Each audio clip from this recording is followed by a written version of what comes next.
내가 여호와를 항상 송축하며 내 입술로 항상 주를 찬양하리이다. 아멘.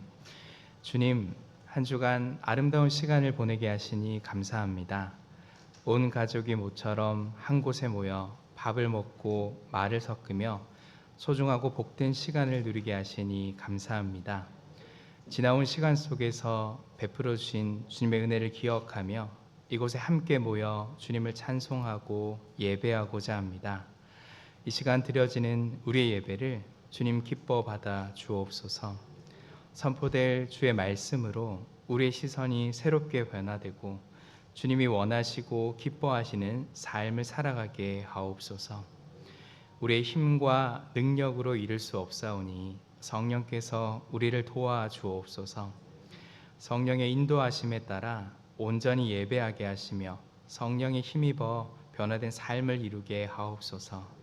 예수님 이름으로 기원합니다. 아멘. 찬송가 3장을 함께 찬송합니다.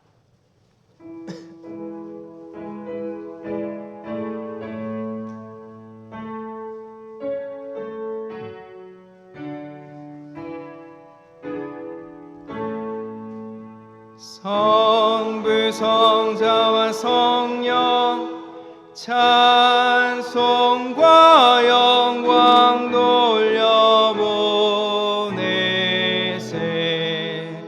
태초로 지금까지 또 영원 무궁토록 성삼위께 영광 아멘.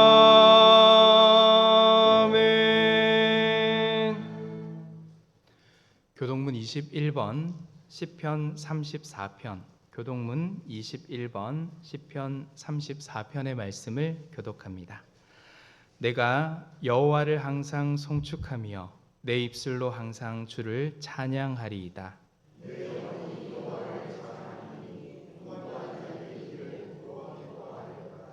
나와 함께 여호와를 광대하시다 하며 함께 그의 이름을 높이세.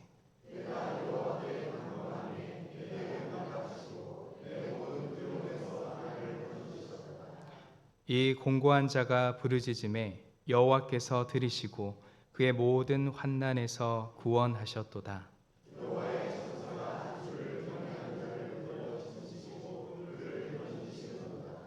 너희는 여호와의 선하심을 맛보아 알지어다.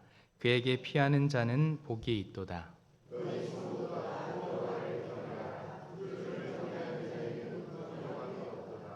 젊은 사자는 궁핍하여 줄일지라도 여호와를 찾는 자는 모든 좋은 것에 부족함이 없으리로다.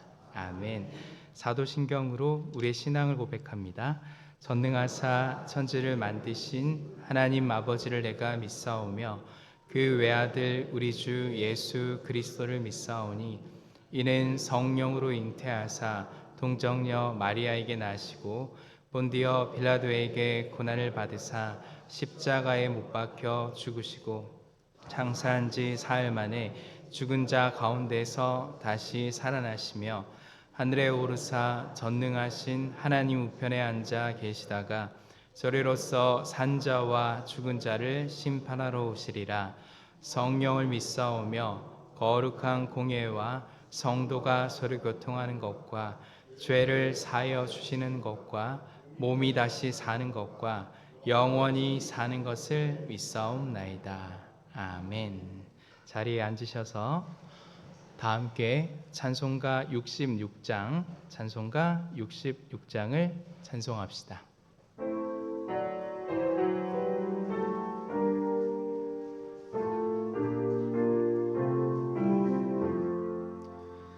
다 감사드리세 온 마음을 주께 바쳐 그 섭리 놀라워 온 세상 기뻐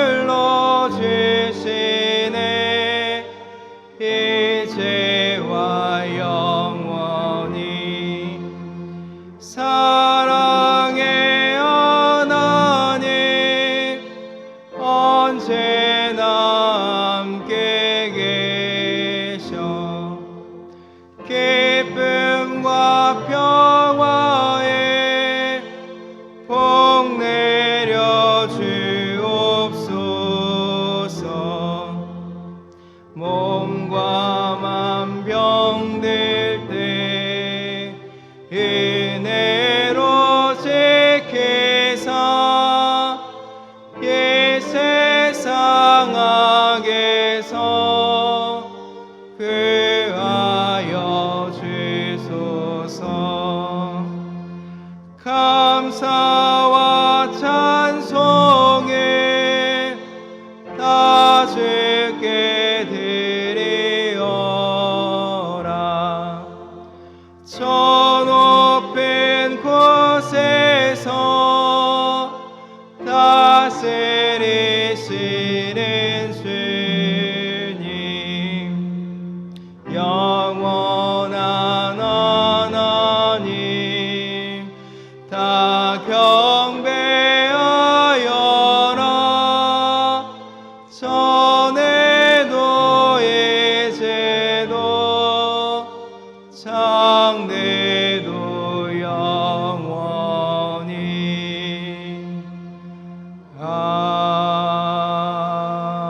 아멘. 이경훈 안수 집사님 나오셔서 기도하겠습니다.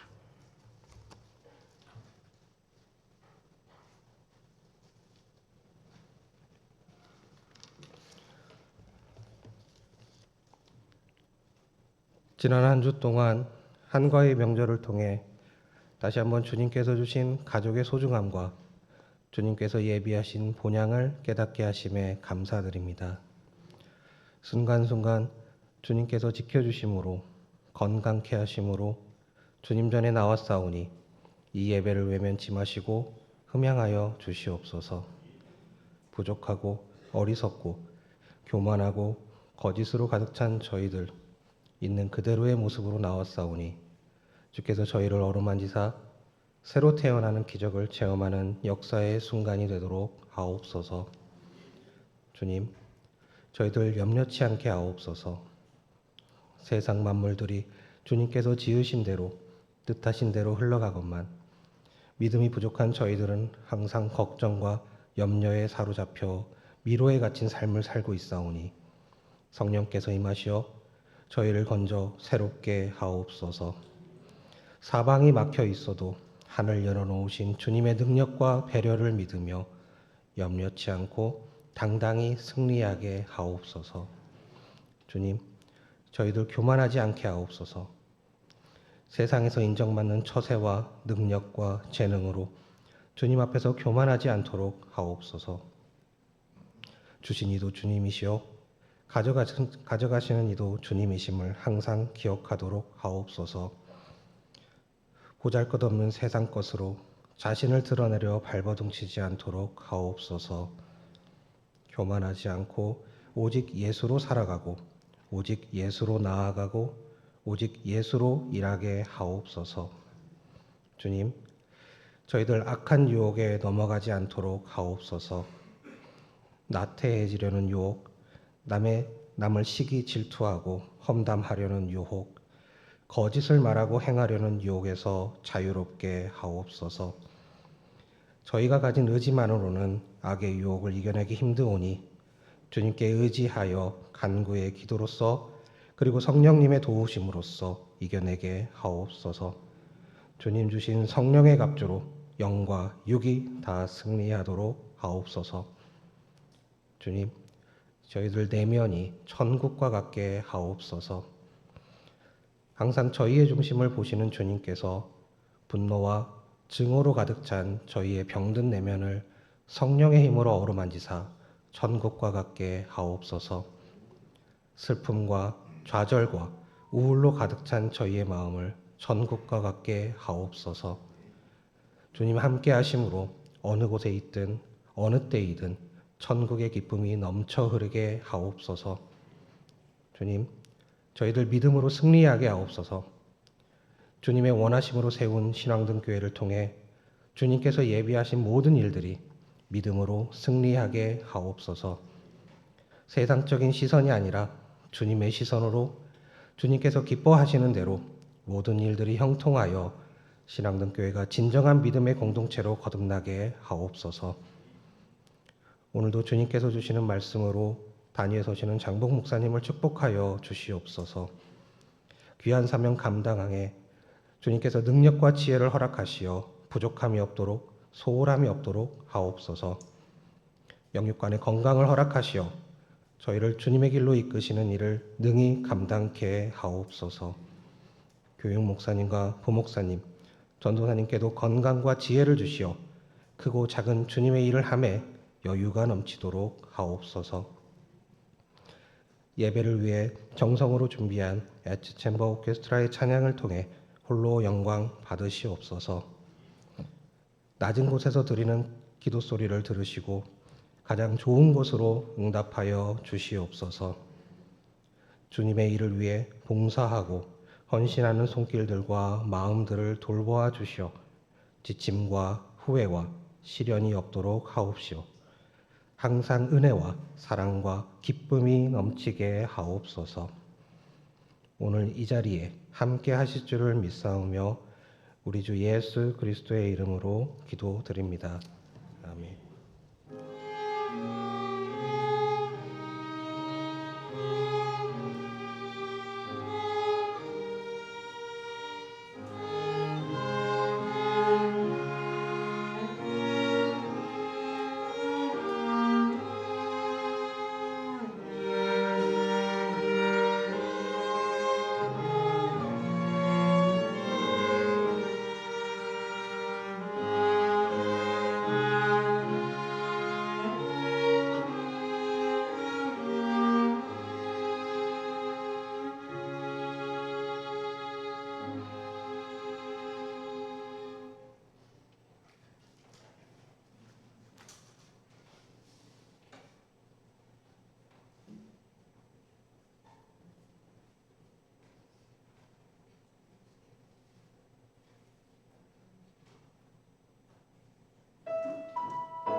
하나님께 영광의 박수 올려드립니다.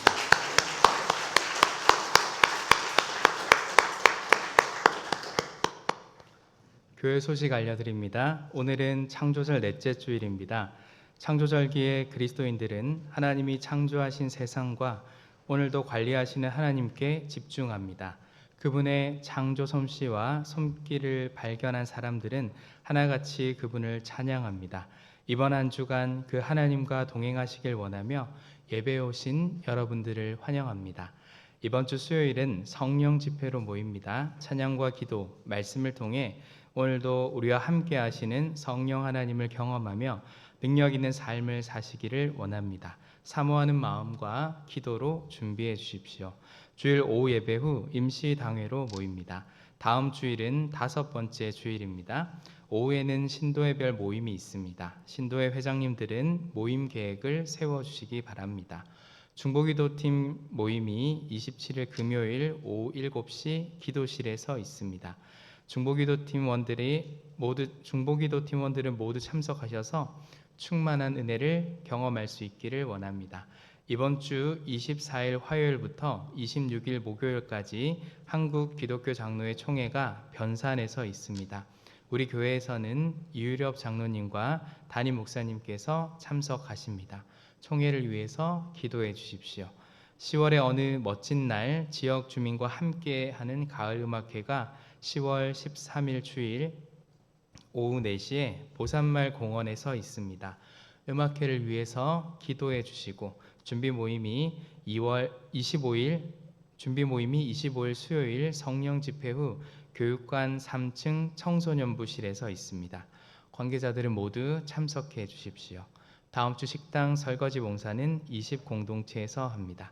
대회 소식 안내입니다. 남신도의 익산연합회 실행위원회가 9월 27일 금요일 저녁 6시 30분 1위 동부교회에서 있습니다. 여신도의 익산연합회 회원총회가 9월 28일 토요일 오전 9시 30분 1위 동부교회에서 있습니다. 교우 소식 안내입니다. 9월 18일에 소천하신 고 박종규 안수집사님의 장례를 잘 마쳤습니다. 기도와 문상해 주신 모든 분들에게 감사를 드립니다. 이번 주 생일 맞으신 분들입니다. 조미자 성도님, 이옥배 집사님, 이유렵 장로님, 김선옥 집사님, 서영애 집사님, 김사순 권사님, 우리 박수로 축하합시다.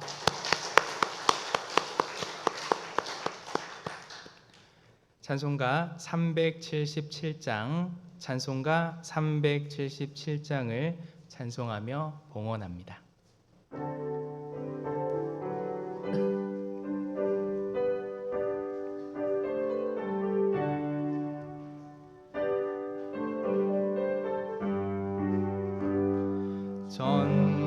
전능하신 주 하나님, 나는 순례자이니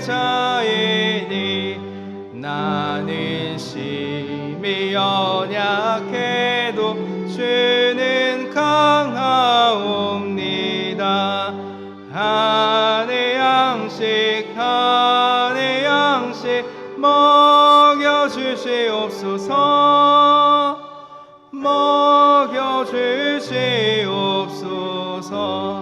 수정 같은 생명수를 마시느로 가시며 불과 구름 기둥으로 날 인도하소서. 나의 주여 힘과 방패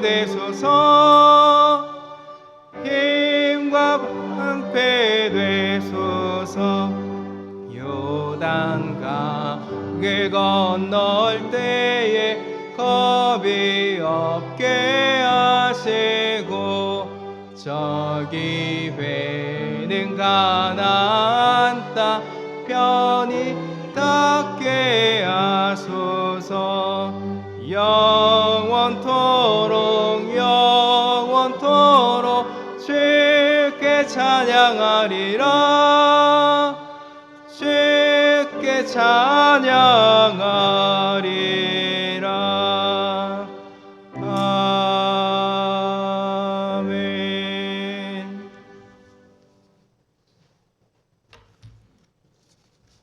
생일 감사의 물 지켜주시는 은혜 감사합니다. 김선옥 집사님, 이창호 권사님 감사의 물, 생일 감사의 물 이옥배 집사님, 전영희 목사님 감사의 물, 추성민 자녀들과 함께 하게 하신 것 감사합니다. 최정혜 집사님, 결실의 계절을 주신 주님, 우리의 믿음의 열매도 맺게 하소서. 김정성 장로님, 정성숙 권사님, 윤정희 황소영, 전능하신 주님 인도하시고 도우심에 순종하게 하소서. 추석 감사 예물 이복유 김옥선 권사님, 늘 동행해 주시는 하나님 감사. 김준수 청년, 남궁선 집사님 하나님께 감사합니다. 김세자 권사님, 김수님 권사님, 고종환 집사님, 박정희 권사님, 모든 것이 주님의 은혜임을 감사합니다. 하나님의 은혜 감사합니다. 강화채 권사님, 주님 은혜로 형제간 여행을 다녀오게 하심을 감사합니다. 이성복 김남희 권사님, 성화승 권사님 하나님의 감사합니다. 김영자 A 권사님, 우주 만물의 주권자 되시는 주님을 경외하게 하심을 감사합니다. 무명으로 감사의 물 드렸습니다. 조병선 장로님, 이윤자 권사님 선교 예물 1,000번째 예물 드렸습니다. 기도합니다. 주님, 이 땅을 사는 동안 하나님의 은혜 안에 살게 하시고 눈을 열어 하나님의 행하심을 보게 하시니 감사합니다. 분주함 속에 하나님을 놓쳤던 때가 있었기에 거룩한 날을 구별하시고 우리를 부르사 예배하게 하시니 감사합니다. 이제는 보아야 할 것을 보게 하시고 들어야 할 것을 듣게 하시고 주님 느껴야 할 것을 느낄 수 있도록 도와주셔서 우리의 내면이 새롭게 되며 은혜로 충만히 채워지는 역사가 있게 하옵소서. 늘 우리의 내면이 부드럽게 하시고 용납할 수 있도록 넉넉하게 하셔서 주님 행하시는 놀랍고 큰 일들을 마음으로 느끼며 몸으로 살아내도록 축복하여 주옵소서. 모든 것이 주께로부터 왔으니 그 주님을 경외함으로 우리의 삶의 새로운 풍요로움이 있게 하옵소서.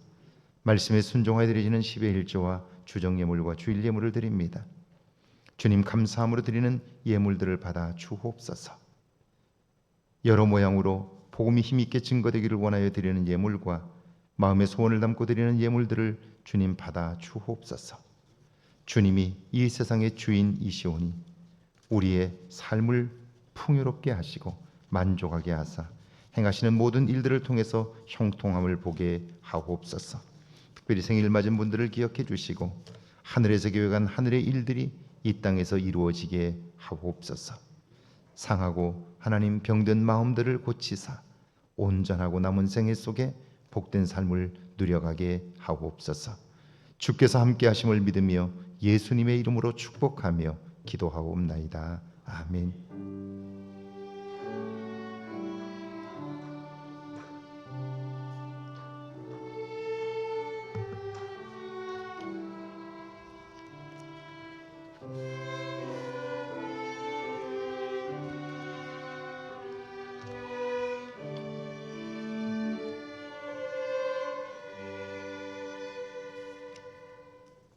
오늘 저에게 주시는 하나님의 말씀은 구약성경 출애굽기 10장 21절에서 29절까지 말씀, 신약성경 마태복음 9장 1절에서 8절까지 말씀입니다. 먼저 우리 구약성경 출애굽기 10장 21절에서 29절까지 말씀 한 목소리로 함께 봉독합니다. 21절에서 29절까지 말씀입니다. 함께 봉독합니다. 여호와께서 모세에게 이르시되 하늘을 향하여 내 손을 내밀어 애굽 땅 위에 흑암이 있게 하라. 곧 더듬을 만한 흑암이니라. 모세가 하늘을 향하여 손을 내밀매 캄캄한 흑암이 3일 동안 애굽 온 땅에 있어서 그동안은 사람들이 서로 볼 수 없으며 자기 처소에서 일어나는 자가 없으되 온 이스라엘 자손들이 거주하는 곳에는 빛이 있었더라. 바로가 모세를 불러서 이르되 너희는 가서 여호와를 섬기되 너희의 양과 소는 머물러 두고 너희 어린 것들은 너희와 함께 갈지니라. 모세가 이르되 왕이라도 우리 하나님 여호와께 드릴 제사와 번제물을 우리에게 주어야 하겠고 우리의 가축도 우리와 함께 가고 한 마리도 남길 수 없으니 이는 우리가 그 중에서 가져다가 우리 하나님 여호와를 섬길 것이며 또 우리가 거기에 이르기까지는 어떤 것으로 여호와를 섬기는지 알지 못함이니이다 하나 여호와께서 바로의 마음을 완악하게 하셨으므로 그들 보내기를 기뻐하지 아니하고 바로가 모세에게 이르되 너는 나를 떠나가고 스스로 삼가 다시 내 얼굴을 보지 말라. 내가 내 얼굴을 보는 날에는 죽으리라. 모세가 이르되 당신이 말씀하신 대로 내가 다시는 당신의 얼굴을 보지 아니하리이다. 아멘. 신약성경 마태복음 9장 1절에서 8절까지 말씀입니다. 마태복음 9장 1절에서 8절까지 말씀입니다. 함께 봉독합니다. 예수께서 배에 오르사 건너가 본 동네에 이르시니 침상에 누운 중풍병자를 사람들이 데리고 오거늘 예수께서 그들의 믿음을 보시고 중풍병자에게 이르시되 작은 자야 안심하라 내 죄 사함을 받았느니라. 어떤 서기관이 속으로 이르되 이 사람이 신성을 모독하도다. 예수께서 그 생각을 아시고 이르시되 너희가 어찌하여 마음에 악한 생각을 하느냐. 내 죄 사함을 받았느니라 하는 말과 일어나 걸어가라는 말 중에 어느 것이 쉽겠느냐. 그러나 인자가 세상에서 죄를 사하는 권능이 있는 줄을 너희로 알게 하려 하노라 하시고 중풍병자에게 말씀하시되 일어나 내 침상을 가지고 집으로 가라 하시니 그가 일어나 집으로 돌아가거늘 무리가 보고 두려워하며 이런 권능을 사람에게 주신 하나님께 영광을 돌리니라. 아멘. 하나님의 말씀입니다. 할렐루야. 이번 한 주간에도 하나님의 은혜와 사랑이 여러분과 여러분의 가정에 넘치기를 주의 이름으로 축원합니다.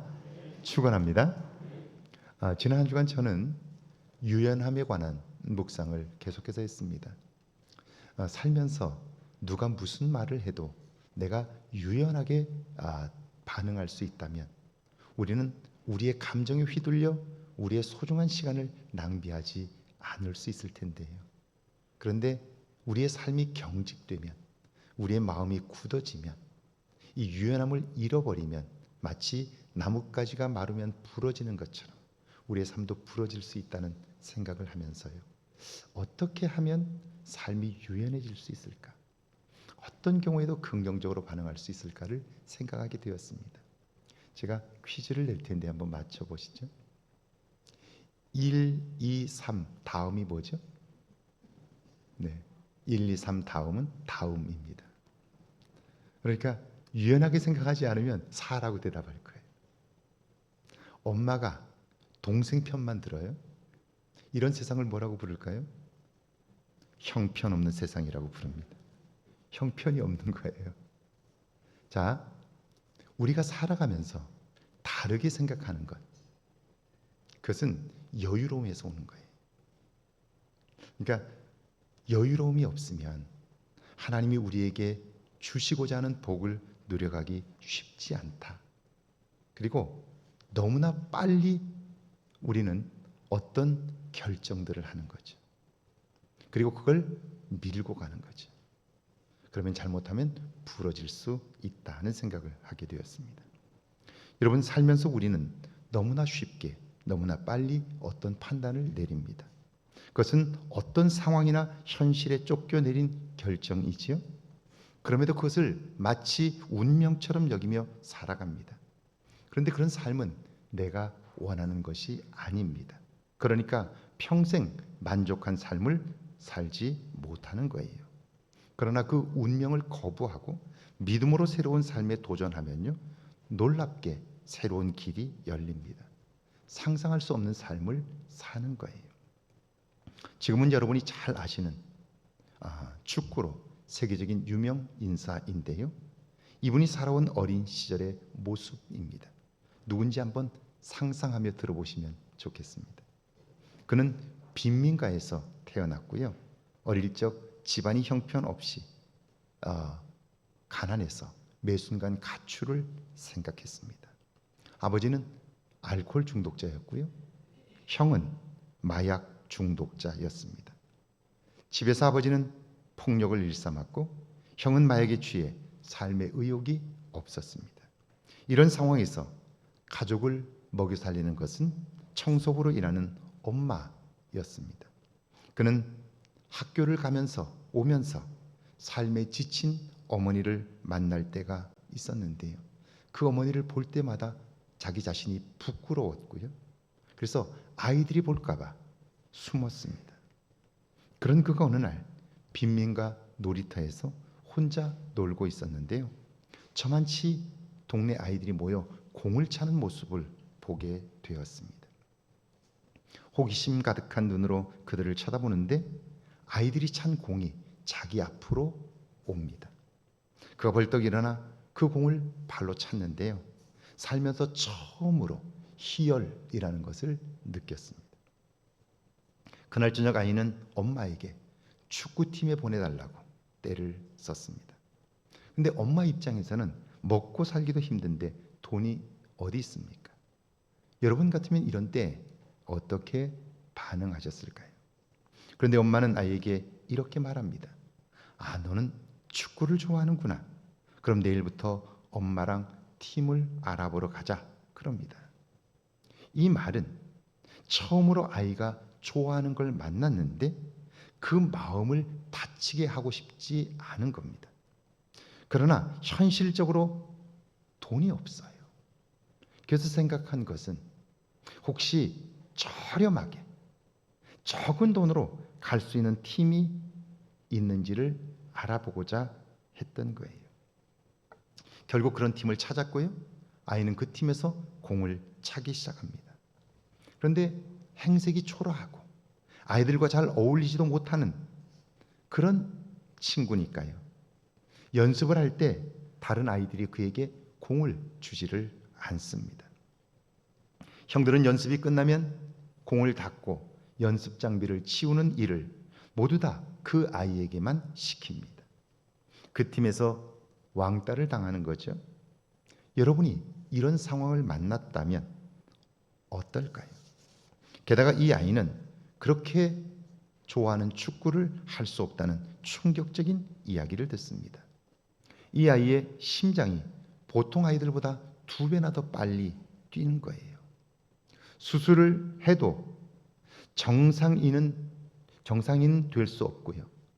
그러나 그걸로 생명의 지장을 받지는 않을 수 있지만, 그러나 축구를 할 수 있는 심장으로 고쳐질 수는 없는 거예요. 게다가 심장 수술 비용이 굉장히 비싼데요. 돈이 어디 있습니까? 이제 이 아이는 자기가 태어나 처음으로 좋아하는 일, 신명나게 할 수 있는 그 일을 결국 할 수 없게 되니까요. 꿈도 무너지는 거죠. 그대로 포기할 수밖에 없습니다. 그런데 그때에 아이가 실망하는 모습을 본 아버지가, 알코올 중독자인 아버지가, 마약 중독자인 형이 이 아이를 위하여 막노동을 시작합니다. 닥치는 대로 일을 하여 수술비를 모았고요. 1년 후 수술을 하게 됩니다. 수술은 성공적이었습니다. 그런데 수술 이후에 심장이 제대로 적응하기까지 재활을 해야 하는데요. 재활이란 쉬운 일이 아닙니다. 죽을 것 같은 고통을 넘어야 합니다. 그러니까 축구가 아니라면 그냥 그렇게 살면 됩니다. 그런데 이 아이에게는 축구를 하고 싶은 마음이 있는 거예요. 그러니까 재활을 통하여 내 심장이 정상적으로 뛰도록 적응을 해야 하는 일이니까요. 정말 쉽지 않습니다. 죽을 만큼의 고통을 이겨내야 하는 거예요. 여러분 같으면 이런 때에 어떻게 하시겠습니까? 그는 그 고통을 참아냈고요. 축구에 몰입합니다. 드디어 시간이 흘러 꿈에 그리던 그라운드에 데뷔합니다. 그때 그는 자신에게 이렇게 말합니다. 심장이 터져도 좋다. 가족들을 감동시킬 경기를 하자. 자기 때문에 고생했던 어머니, 자기 때문에 고생했던 아버지, 자기 형제들을 생각하는 거예요. 그러면서 그라운드에 서서 그가 데뷔 무대를 뛸 때에 다른 어떤 것이 아니라 나를 위하여 이렇게 애써준 가족들을 기쁘게 하기 위하여, 그들에게 감동을 주기 위하여 최선을 다하자. 심장이 터져도 좋다 라고 생각하고 그는 있는 힘껏 그 그라운드를 달리기 시작합니다. 그리고 그는 후에 전화 한 통을 받았습니다. 자신은 다른 프로팀의 감독인데 당신을 우리 팀에 데려가고 싶다고. 그것은 세계 최고의 축구 명문 구단 중 하나입니다. 박지성 선수가 활동했던 맨체스터 유나이티드 감독이었고요. 전화를 한 사람은 당대 최고의 감독이라 평가받던 퍼거슨 감독이었습니다. 그 소년의 이름이 지금도 이 시대 최고의 선수로 활약하고 있는 크리스티아누 호날두입니다. 여러분 한번 생각해 보세요. 만약 축구를 하겠다고 했을 때에 처음 자기가 꿈을 가지게 되었는데 좋아하는 일을 만났는데 그때 엄마가 부정적인 반응을 보였다면 어떻게 되었을까요? 친구들에게 따돌림을 당했을 때 포기했다면요. 심장이 2배로 뛰어서 빠르게 뛰어서 축구할 수 없다고 했을 때 그냥 그걸 받아들였다면요. 재활의 고통이 너무 커서 포기했다면 오늘의 호날두도 없었을 겁니다. 동굴의 우상이란 동굴 안에서 밖을 볼 때 보이는 것이 세상의 전부라고 믿는 거예요. 사람들이 마치 자기가 하는 것이 전부 다 옳다고 생각해요. 그게 전부라고 생각해요. 다른 것은 없다고 생각하니까요. 나의 이 옳은 것을 받아들이지 못하는 세상, 그런 사람들이 미운 거죠. 화가 나는 거죠. 그런데 그 생각은 마치 동굴의 우상과 같은 거예요. 안에서 동굴 밖을 볼 때 그 동굴 크기만큼 보이는 세상이 전부인 거예요. 그걸 전부라고 생각하는 것, 여러분 그것으로 모든 것을 판단하며 사는 것, 이게 동굴의 우상인 거죠. 정말 어리석은 일인데요. 오늘날 우리 주변에는 이런 사람들이 얼마나 많은지 모릅니다. 구약의 본문인데요. 출애굽기 10장 21절과 22절 한번 같이 읽어볼까요? 21절과 22절입니다. 여호와께서 모세에게 이르시되 하늘을 향하여 내 손을 내밀어 애굽 땅 위에 흑암이 있게 하라. 곧 더듬을 만한 흑암이니라. 모세가 하늘을 향하여 손을 내밀매 캄캄한 흑암이 3일 동안 애굽의 온 땅에 있어서, 하나님께서 모세에게 이번에도 말씀하시죠. 모세야, 하늘을 향하여 손을 내밀어 애굽 온 땅에 흑암이 있게 하라. 우리가 이 말씀을 잘못 읽으면 모세는 하나님이 하라는 대로만 하는 허수아비 같습니다. 자기 삶은 없고 재미없는 수동적인 삶을 사는 것 같습니다. 그런데 그렇지 않습니다. 누가복음 5장에 보면 예수님께서 갈릴리 호숫가에 가를 지나가시다가 베드로의 배 위에 올랐습니다. 그러니까 베드로의 배죠. 그 위에 올랐어요. 많은 사람들이 늘 따라다녔으니까요. 배에 앉으셔서 사람들에게 말씀을 가르치셨습니다. 그리고 나서 베드로에게 이렇게 말씀합니다. 깊은 데로 가서 그물을 내려 고기를 잡으라. 지금 상황은요. 베드로는 밤새도록 그물질을 했지만 아무것도 잡은 것이 없었습니다. 빈손으로 돌아와 그물을 씻었고요. 피곤하니까 집에 들어가 자야 하는 상황입니다. 게다가 베드로는 어려서부터 고기 잡는 일에 이골이 난 사람입니다. 동이 트면요, 고기들은 물이 따뜻한 물가로 나옵니다. 그러니까 깊은 데에는 고기가 없는 거예요. 이건 그 갈릴리 호수 주변에서 산 사람들은 다 알아요. 특별히 고기를 잡은 사람들은 아주 기본 상식의 상식 같은 거죠. 그러니까 예수님이 하신 말씀은 이치에 맞질 않습니다. 자신의 경험과 지식과는 반대가 되는 거예요. 그러니까 사람들이 이런 이야기를 들으면 자신을 믿고 그 말을 무시할 수밖에 없어요. 왜요? 내가 분명히 그건 아는 거니까. 그리고 말씀하시는 그분의 말이 틀렸으니까. 더군다나 예수님은 목수 출신입니다. 목수가 고기 잡는 일을 어떻게 알겠어요? 그러니까 예수님의 말씀을 따르는 일은 맹목적인 것 같습니다. 자기 생각 없이 맹신하는 것 같아요. 그래도 베드로는요, 속으로만 생각하고 마지못해 말씀에 따랐습니다. 선생님, 우리들이 밤이 새도록 수고했을 때 잡은 것이 없지만 말씀에 의지하여 그물을 내리겠습니다. 그런데 결과는 어떻습니까? 그렇게 하니 고기 잡은 것이 심이 많아 그물이 찢어지는지라. 결과는 내 생각과 완전히 달랐습니다. 그물이 찢을 정도로 많이 잡혔죠. 그런데 여러분, 베드로의 특별함이 어디에 있는 줄 아세요? 대부분의 사람들은요, 속으로는 예수님을 무시하고 그리고 함부로 평가했던 자기 자신을 이런 상황에서 감춥니다. 아닌 척하고요, 말씀에 순종한 자신을 과시합니다. 그런데 베드로는 아닙니다. 시몬 베드로가 이를 보고 예수의 무릎 아래 엎드려 이르되 주여 나를 떠나소서 나는 죄인입니다. 예수님의 말씀에 대하여 뭘 좀 아는 것처럼 판단했던 나, 경험과 지식을 앞세워 맞다 틀리다 평가한 나, 내 생각과 다를 때 상대를 무시하며 살아온 나, 이게 뭡니까? 이게 죄인의 모습 아닙니까? 자신이 아는 것이 전부라고 여기며 사는 동굴의 우상입니다. 여러분, 이런 자신을 드러내지 않으니까 내 삶이 아무리 오래 살아도 달라지질 않는 거예요. 새로워지질 않는 거예요. 여러분, 자기의 내면, 자기의 확신, 그게 틀렸다면 저는 이게 옳은 줄 알았습니다. 그래서 그렇게 생각했습니다.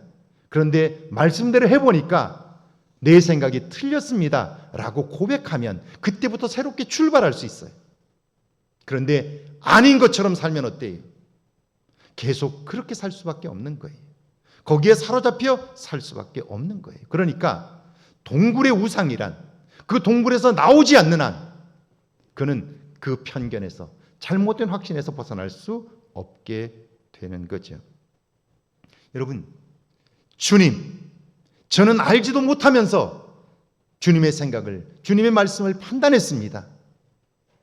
나의 죄가 주님의 말씀을 듣지 못하게 했고 믿지 못하게 했습니다. 나는 죄인입니다 라고 고백하게 되면서 여러분, 믿음으로 인한 삶의 변화가 시작되게 된 거죠. 변화 이전에 그는 예수님을 선생님이라고 불렀습니다. 그러니까 그저 좋은 말씀을 주시는 분이라고 생각한 거죠. 그 좋은 말씀의 기준이 뭐예요? 나입니다. 그러니까 예수님이 하신 말씀 중에 나에게 필요한 것, 나와 생각이 같은 것은 받아들였어요. 그러나 나와 다른 것은 받아들이려고 하지 않아요. 신앙생활을 하면서 이런 모습이 10년이 가도 나를 새롭게 할 수 없게 하는 것 아닌가요? 교회는 다니는데 왜 내가 새로워지지 않나요? 여러분, 삶의 변화, 믿음으로 인한 변화란 결국 나 자신을 발견하는 거예요. 그래서 선생님이라고 부르던 예수님을, 내 생각과 다른 놀라운 일을 행하시는 그분을 경험하면서 그의 주님에 대한 이해가 달라져요. 선생님이라고 불렀던 그가 그 경험을 하고 나서 퀴리오스, 여러분, 이 퀴리오스라는 말은 내 생명의 주인이라는 뜻이기 때문에 성경은 하나님과 같은 말로 쓰이고 있는 거예요. 그는 주여 나를 떠나소서 나는 죄인입니다 라고 고백해요. 예수님을 내 삶의 주인, 내 생명의 주인으로 고백하게 되니까요, 이제는 그분의 다스림을 받는 사람으로 변화되게 되는 거죠. 이런 예수님과 동행하며 그분의 말씀대로 순종하는 일이 따분할까요? 지루할까요? 아닙니다. 그분과 함께하면 매일이 새롭습니다. 기대감으로 충만한 거예요. 지금 모세가 그렇습니다. 하나님의 말씀에 순종하면 하나님의 능력을 경험합니다. 하늘을 향해 손을 내밀라 모세가 그 말씀대로 순종했더니 흑암이 애굽 온 땅을 뒤덮었습니다. 그런데 더욱 신비한 것은요, 23절 한번 같이 읽어볼까요? 함께 읽습니다. 그동안은 사람들이 서로 볼 수 없으며 자기 처소에서 일어나는 자가 없으되 온 이스라엘 자손들이 거주하는 곳에는 빛이 있었더라. 온 이스라엘 백성들이 거주하는 곳에는 빛이 있었더라. 뭐죠? 하나님께서 이 일을 하셨다는 것을 이스라엘 백성뿐 아니라 애굽의 바로와 백성들 모두가 알게 하시는 거예요. 관심하는 사람은 볼 수 있는 거예요. 알 수 있게 되는 거예요. 그리고 하나님이 하시는 일을 알고 그분의 행하시는 일을 따라가게 되는 거죠. 그러니까 그의 삶에는 기대감이 충만하죠. 그리고 새로운 삶을 경험하게 되는 거죠. 자, 이제 이 정도면 바로가 몰라서 못하는 것은 아니지요. 24절에서 26절입니다. 함께 읽어볼까요? 바로가 모세를 불러서 이르되 너희는 가서 여호와를 섬기되 너희의 양과 소는 머물러 두고 너희 어린 것들은 너희와 함께 갈지니라. 모세가 이르되 왕이라도 우리 하나님 여호와께 드릴 제사와 번제물을 우리에게 주어야 하겠고 우리의 가축도 우리와 함께 가고 한 마리도 남길 수 없으니 이는 우리가 그 중에서 가져다가 우리 하나님 여호와를 섬길 것임이며 또 우리가 거기에 이르기까지는 어떤 것으로 여호와를 섬길는지 알지 못함이니이다 하나. 메뚜기 떼를 만났을 때 바로는 여자와 아이들을 남겨두고 이스라엘의 남자들만 가서 하나님께 제사를 드리라고 했습니다. 그런데 이번에는 어때요? 양과 소를 남겨두라는 거예요. 보낼 마음이 없는 거죠. 여전히 순간만 모면하면 어떻든 위기만 넘기면 문제를 해결할 수 있을 거라고 여기는 거예요. 잘못된 판단이지요. 이게 동굴의 우상인 거예요. 그 속에 가지고 있는 이 우상이 그로 하여금 보아야 할 것을 보지 못하게 하는 거예요. 느껴야 할 것을 느끼지 못하고 깨닫지 못하게 하는 거예요. 이 동굴의 우상이 그로 하여금 잘못된 길로 계속해서 가게 하고요. 하나님을 대적하고 맞서게 하는 거예요. 그러면서 다시는 내 눈에 보이지 말라고 다시 보는 날 모세를 죽이겠다고 겁박합니다. 이것이 하나님을 향한 도전이지요. 바로는 지금 하나님과 겨루겠다고 나서요. 사람이 동굴의 우상에 빠지면 이런 어리석은 일들을 하게 되는 거예요. 신약의 본문입니다. 마태복음 9장 1절과 2절 한번 같이 읽어볼까요? 1절과 2절입니다. 예수께서 배에 오르사 건너가 본 동네에 이르시니 침상에 누운 중풍병자를 사람들이 데리고 오거늘 예수께서 그들의 믿음을 보시고 중풍병자에게 이르시되 작은 자여 안심하라 내 죄 사함을 받았느니라. 예수님께서 지금 가버나움에 도착하셨습니다. 가난한 동네이고요. 어려운 삶을 사는 사람들이 모여 있습니다. 그러니까 아파도 병원에 가지 못하고요. 고쳐보려고 해도 고칠 수도 없는 상황입니다. 자, 이런 사람들이 많으니까요. 그러니까 예수님이 가는 곳마다 병자들을 데리고 예수님께 오게 됐죠. 그 중에 한 중풍병자가 있었습니다. 말도 잘 못하고 걷지도 못하지요. 지금도 중풍병은 완전한 회복이 어려우니까요. 당시에는 불치병입니다. 그래서 사람들이 누워있는 환자를 침상채로 예수님께 데려온 거예요. 예수님께서 그 장면을 보셨는데요. 여러분 같으면 아마 네 사람이 그 누워있는 침상을 들고 예수님께 왔을 텐데 여러분 같으면 그 상황에서 그 장면에서 무엇을 보셨을까요? 당연히 환자의 상태였을 거예요. 병이 얼마나 심각한지, 상태는 어떤지 이런 걸 먼저 봤을 거예요. 그런데 예수님은 데려온 사람들을 보셨어요. 그들의 무엇을 보셨을까요? 믿음을 보신 거예요. 여러분, 믿음을 알 수 있습니까? 볼 수 있습니까? 물론입니다.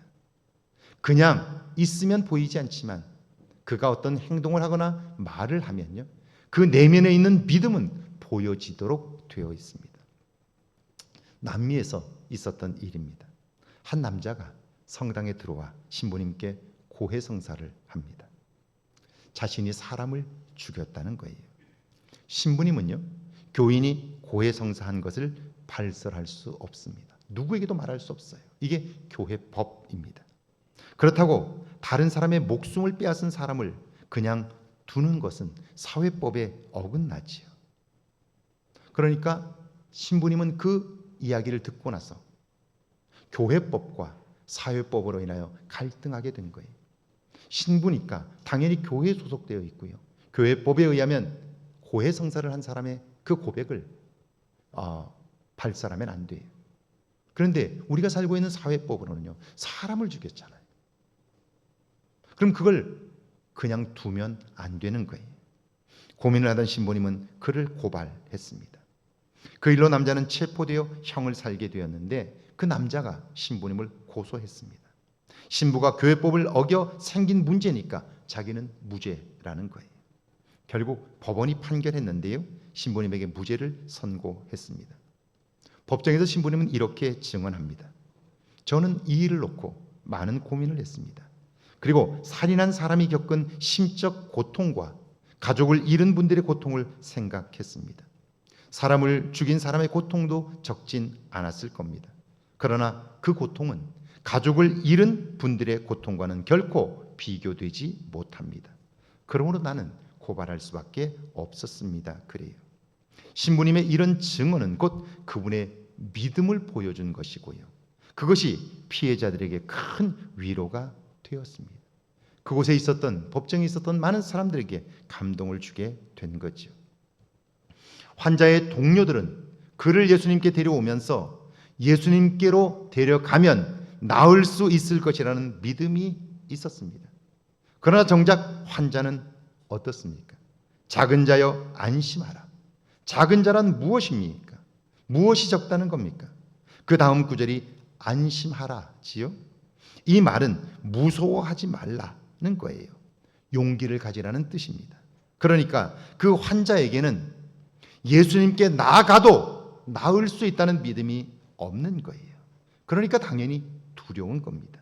여러분, 그를 데려온 사람이나 환자 역시 유대인입니다. 하나님을 믿는 사람이라는 뜻입니다. 그들이 믿는 하나님은 어떤 분인가요? 하나님은 전능하신 분입니다. 못할 것이 없는 분이셔요.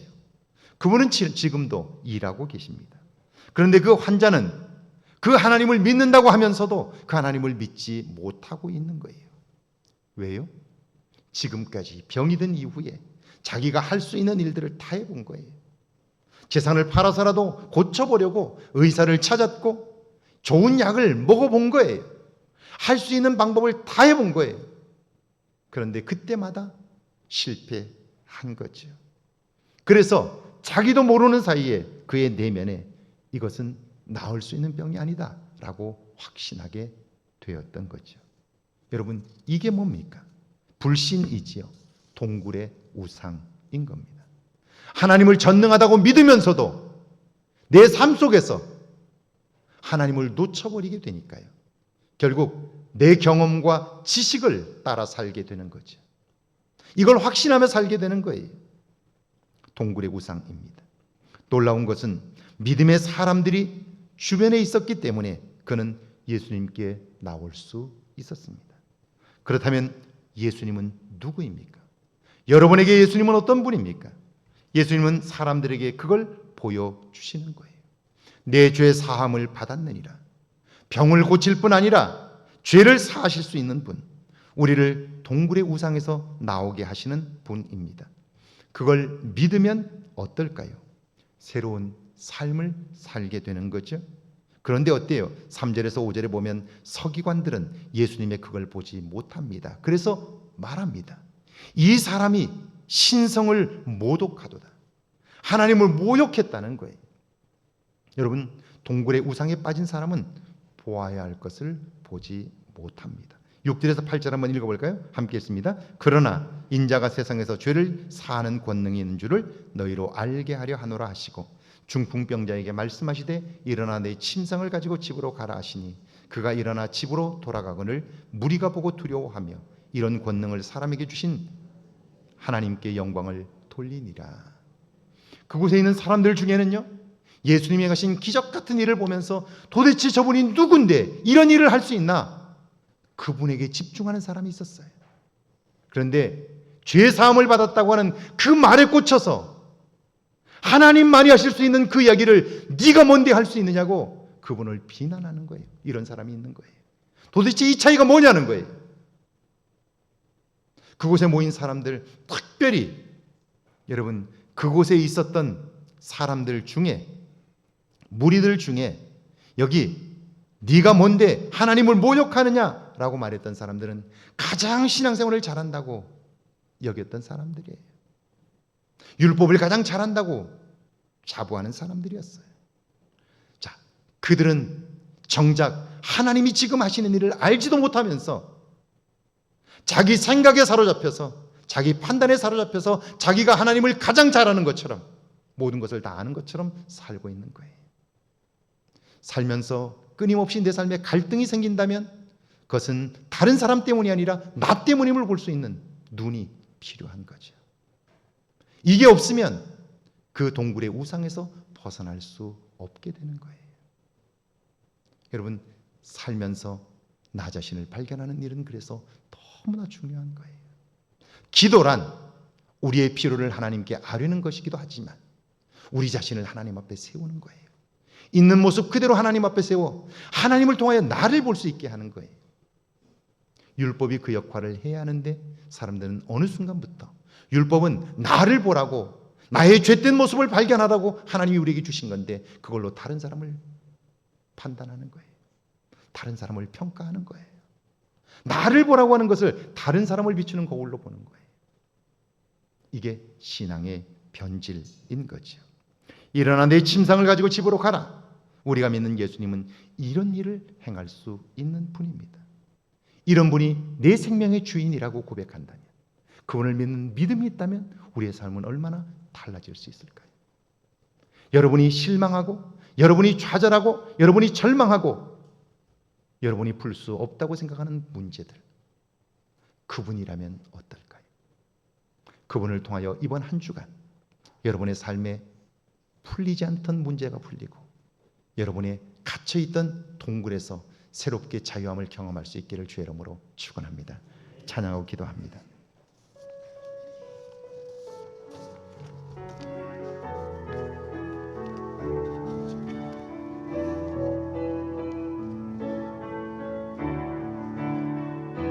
주께 가오니 날 새롭게 하시고 주의 은혜를 부어주소서.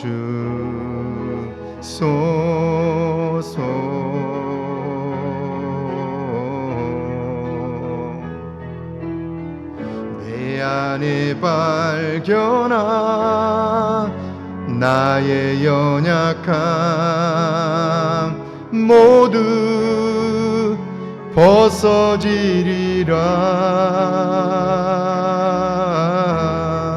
주의 사랑으로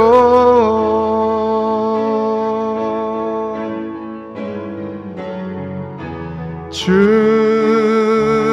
사랑 나를 붙드시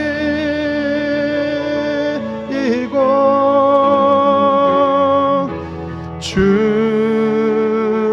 곁에 날 이끄소서.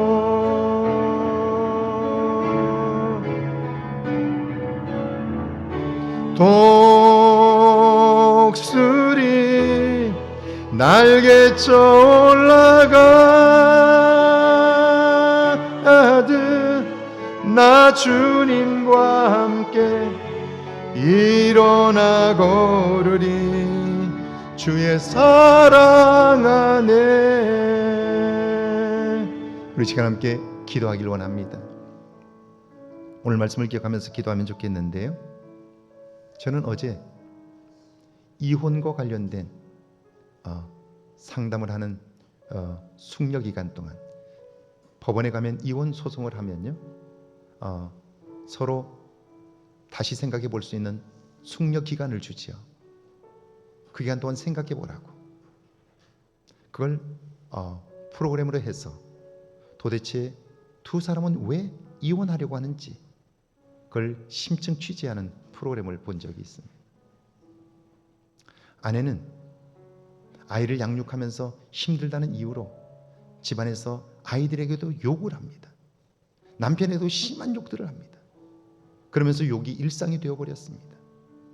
그리고 계속해서 목소리가 높아지고 성질을 내고 분노를 표출합니다. 그러면서 그는 항상 이렇게 생각합니다.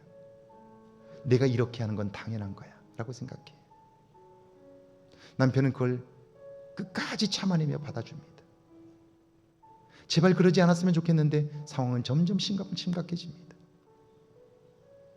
그런데 아내는 나를 이해해주지 못한다고 이혼을 신청합니다. 두 사람을 심층 면접을 합니다.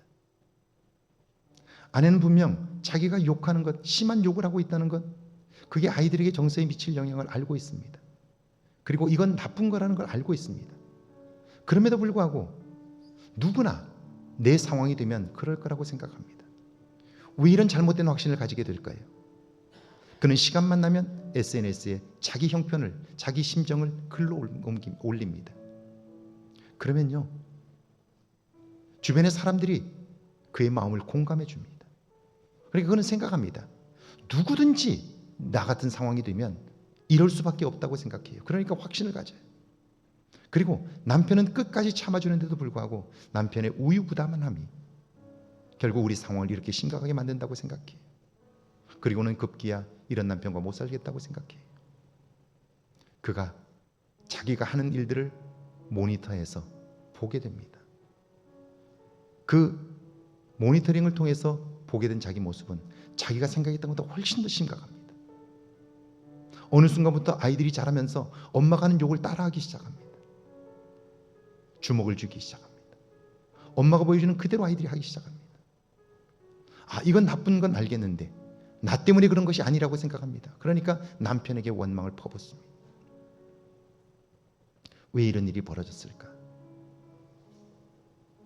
상담을 통해서 그는 비로소 내 주변에 있는 사람들의 나를 지지하는 것이 내가 옳아서가 아니라 그들 역시 부족함을 알지 못하기 때문이라는 걸 알게 됩니다. 그리고 비로소 그는요, 자기 자신을 돌아보게 됩니다. 그리고 왜 이런 일이 생겼는가를 알게 됩니다. 엄격한 부모와 그리고 경계가 없는 가정 환경이 나를 이렇게 만들었다는 사실을 발견하게 됩니다. 그리고는 그는 가슴을 치며 울기 시작합니다. 왜냐하면 지금까지 살아온 삶이 낭비된 시간들이기 때문입니다. 그리고 그는 다시 용서를 구하고 새롭게 시작할 마음을 갖게 됩니다. 한없이 남편에게 미안하다고 말합니다. 자신을 보지 못하면 모든 문제의 책임은 다른 사람에게 있습니다. 자기 자신을 보지 못하기 때문입니다. 동굴의 우상에 빠지면 이렇습니다. 그의 말하는 걸 보면 다 나만 옳습니다. 내 분노를 조절하지 못하는데, 그래서 말 한마디를 사귀지 못하는데, 이렇게 해서는 절대로 내가 온전하고 평안한 삶을 살 수 없는데 그런 자신은 보지 못합니다. 무엇인가 중독된 모습도 마찬가지입니다. 일에 중독된 사람의 모습도 마찬가지입니다. 동굴의 우상에 빠져 있기 때문에 그렇습니다. 우리 시간 한번 같이 기도하길 원합니다. 오늘 말씀을 기억하면서 함께 기도합니다. 하나님 아버지, 오늘 말씀을 진지하게 돌이켜보게 하옵소서. 하나님의 도움을 보게 하시고 이제는 예수님이 누구인가를 알게 하시고 행하시는 하나님의 일들을 보게 하옵소서. 주님이 도와주셔서 하나님의 함께하심을 보게 하옵소서.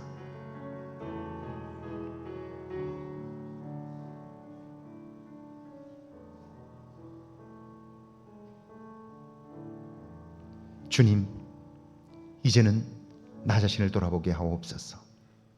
동굴의 우상에 빠진 내 모습을 발견하게 하셔서 나는 죄인입니다, 나를 떠나소서 고백했던 베드로처럼 주님, 우리의 내면을 있는 그대로 내어놓게 하옵소서. 그래 우리의 삶 가운데 새롭게 역사하실 나의 주님, 그분을 믿는 믿음으로 새로워지게 하옵소서.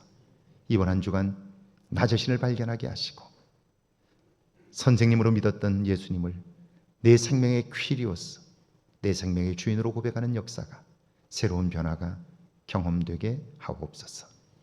지금은 우리 주 예수 그리스도의 은혜와 하나님의 놀라우신 사랑하심과 성령의 도우시고 함께 하시는 은총의 역사가 이제 주님을 퀴리오스, 내 생명의 주인으로 모셔 동굴의 우상에서 벗어나며 그분과 함께 남은 생애를 살기를 다짐하는 죄 모든 백성들과 가정과 일터와 우리의 교회 위에, 우리가 사는 이곳 아름다운 익산과 이 땅과 온 세계 위에 이제로부터 영원토록 함께 계실지어다. 아멘.